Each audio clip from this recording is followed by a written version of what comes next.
दिल्ली के मुख्यमंत्री आम आदमी पार्टी के राष्ट्रीय संयोजक अरविंद केजरीवाल जी ने ईडी के द्वारा लगातार तीसरी बार गैर कानूनी भेजी जा रही नोटिसों का जवाब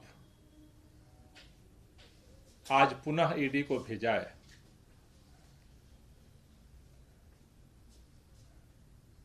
और उसमें पुनः इस बात का जिक्र किया है कि आखिर अरविंद केजरीवाल जी को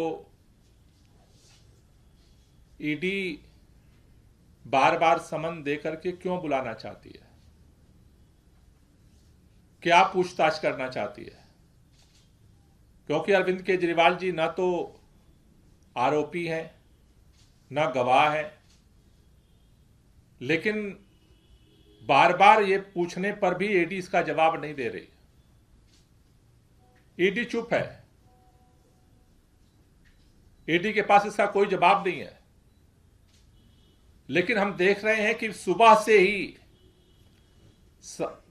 जवाब ईडी से अरविंद केजरीवाल जी ने मांगा है, जवाब देने ईडी का अधिकारी नहीं आ रहे।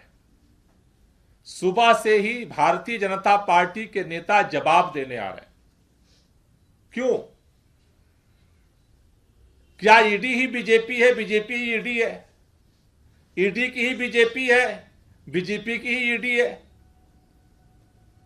ये तो हम जानते हैं कि भारतीय जनता पार्टी के प्रवक्ता होते हैं वो भाजपा की बात रखने के लिए, लेकिन सुबह से ऐसा लग रहा है कि भारतीय जनता पार्टी के सारे प्रवक्ता ईडी के प्रवक्ता बन गए। सुबह से ही भारतीय जनता पार्टी के प्रवक्ता ईडी के गैर कानूनी नोटिस को जस्टिफाई करने के लिए ईडी से चोटी लगा रहे। क्यों भाई? बेचैनी भाजपा के अंदर है और भाजपा के नेता क्या कह रहे हैं? अरविंद केजरीवाल ईडी के तीसरे नोटिस से थर थर कांप रहे हैं। इतना अरविंद केजरीवाल जी कांप रहे हैं कि भाजपा के सारे नेता बेचैन होकर के घूम रहे हैं। सुबह से भारतीय जनता पार्टी के पास, भारतीय के नेताओं के पास अब कोई काम नहीं बचा है।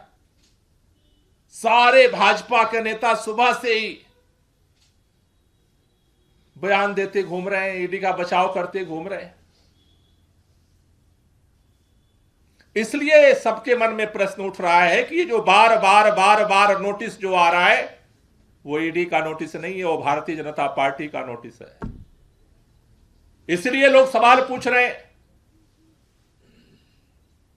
कि राजनीति से प्रेरित होकर के ईडी सभी विपक्ष के नेताओं के खिलाफ ये नोटिस जारी करने का जो मशीन बन गई है,